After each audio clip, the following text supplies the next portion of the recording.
ഓം ശ്രീ ലളിതാംബികായേ നമോ നമഃ. പങ്കജോത്ഭവനന്ദനൻ നാരദൻ ശങ്കരനോട് ചോദിച്ചു, പിന്നെയോ മംഗളം മേൽക്കുമേലെ വളർത്തുന്ന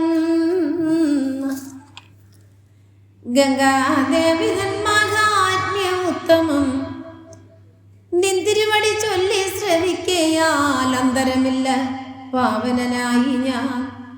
കാമരൂപ പ്രഭാവവും സാമ്പ്രതം സോമശേഖരാ ചൊല്ലിത്തരണമേ. ശ്രീ മഹാദേവി സാക്ഷാൽ വിളങ്ങും ആ കാമരൂപത്തിനുള്ളൊരു വൈഭവം മാമുനെ നിരൂപിക്കൽ ചെറുതല്ല. ഞാൻ മുതാ പറഞ്ഞിടാം ശ്രമിക്കുന്നീ.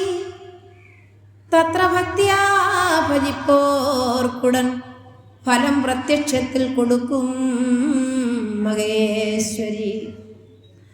ലോകേശാത്മജാസ്ഥാനം ഇതുപോലെ ലോകത്തിങ്കിലൊരിടത്തുമില്ലകോ.